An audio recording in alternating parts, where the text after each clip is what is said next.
Minha história de palhaço. A minha primeira profissão foi de arqueólogo. Eu tinha uns 6 anos e me imaginava encontrando cidades perdidas e dinossauros no mundo que existia no meu quarto. Mais tarde, no começo da adolescência, comecei a tocar bateria e tive a certeza de que seria músico para sempre. Errei. Para sempre durou uns 10 anos. A minha paixão pelo instrumento foi menor do que a preguiça de carregar todos aqueles tambores, pratos, tripés. Fiz faculdade de publicidade, trabalhei com meu pai no comércio de bombas hidráulicas, filmei casamentos, fiz telegramas animados. Neste tempo todo, só não deixei de fazer 2 coisas: escrever poemas nos meus cadernos e assistir aos palhaços no circo, no teatro, no cinema, onde quer que eles estivessem. Mas com tantas atividades, eu só fui perceber que queria ser palhaço também pouco antes de completar 30 anos. Ouve só essa história. No ano de 1989, 3 atores pesquisadores do grupo Lume de Campinas resolveram se isolar em um sítio para pesquisar a linguagem do palhaço. Disseram para eles que no caminho havia uma placa com o nome do tal sítio, mas a única placa que encontraram estava escrito em um nome esquisito, parecia estrangeiro: Valeth Ormus. Os 3 pararam ali, leram e releram e toim, entenderam, entenderam e caíram na risada. Aquele era o nome do sítio, só que escrito de um jeito diferente. O moço que fez a placa, eles o conheceram depois, escreveu a primeira palavra na parte de cima e, como ficou sobrando um espaço, botou ali a primeira letra da palavra seguinte. O resto ele escreveu na parte inferior da placa, mas se empolgou e a última letra não ia caber. Acabou cabendo e colocou o O tão pequenininho que nem parecia o ponto final. Terminada a obra, o sítio tinha mudado de nome. Em vez de Vale Formoso, ficou sendo Valeth Ormus. Os atores do Lume acharam aquilo o máximo, era perfeito para batizarem o espetáculo que estava montando, uma homenagem ao moço que sempre os havia ensinado a escrever em palhacês. É meio difícil explicar o que 3 palhaços do Vale Ormus faziam, até porque muitas vezes eles não faziam nada, nadinha, só apareciam e olhavam. Isso já era o suficiente para a plateia vir abaixo de tanto rir.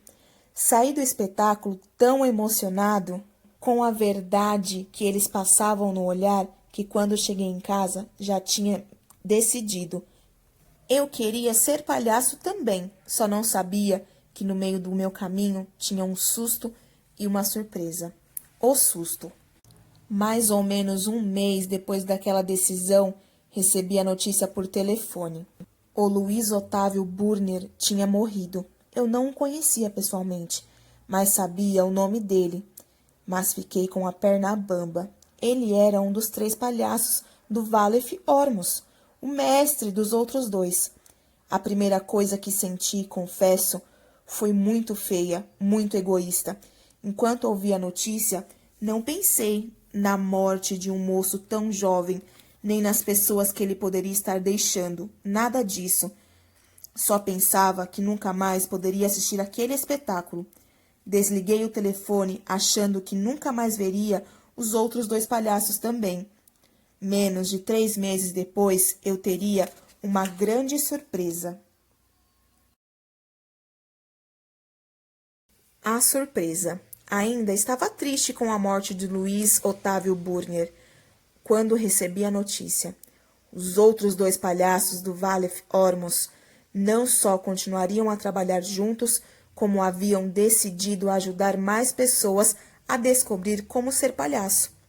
Os 2 meses iam repetir a experiência que tiveram quando eram aprendizes, num retiro de clown.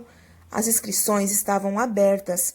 Era só mandar uma carta e torcer para estar entre os selecionados, mas ficaria 10 dias numa chácara, totalmente isolados, sem qualquer contato com alguém de fora. Dedicação integral de corpo e de alma, apenas ao trabalho e às descobertas. Eu me inscrevi e pouco tempo depois recebi um telegrama de Campinas dizendo que tinha me aceitado. Fiquei na maior ansiedade. O tempo que antes vivia correndo agora não passava. Quer dizer, parecia que não passava, meio paralisado. Saí do retiro com muitas descobertas, muitas dúvidas e também um nome de palhaço, Olímpio. Todas as descobertas que fiz no retiro eram tão preciosas e ao mesmo tempo tão frágeis que não sabia direito o que fazer com elas. Fiquei meio paralisado. Era como se eu tivesse uma bola nova, oficial, igualzinha às da Copa do Mundo, e não quisesse jogar com ela para não estragar. Mas na hora o medo tinha que ir embora, ou pelo menos ficar escondido. Foi o que fez. Meu primeiro trabalho como palhaço foi na peça A Bruxa Zelda e os 80 Docinhos, de Eva Furnari. Depois veio Amigos do Peito, show inspirado num livro que escrevi, com um CD de mesmo nome. Nesses espetáculos tive a companhia dos palhaços Perfildo, André Deburi e Solenta, Mônica Malheiros. Na mesma época, a Mônica e eu formávamos a dupla Clowntadores de Histórias, que durante um tempo foi, digamos, um trio, ela, eu e meu carro velho. Era um Chevette, que também usava nariz de palhaço e participava da contação. Virava cenário, camarim, virava tudo. Mas o coitado estava tão detonado, tão amassado, que acabou abandonado em frente à casa da Mônica.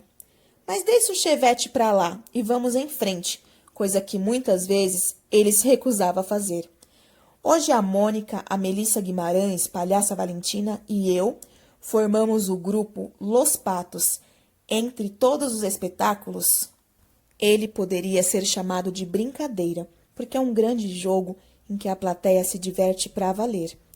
Uma vez, o senhor participou interpretando um galo para lá de cantante e dançante. Quando acabou a brincadeira, a mulher dele me disse que em 20 anos de casamento nunca tinha visto o marido tão feliz.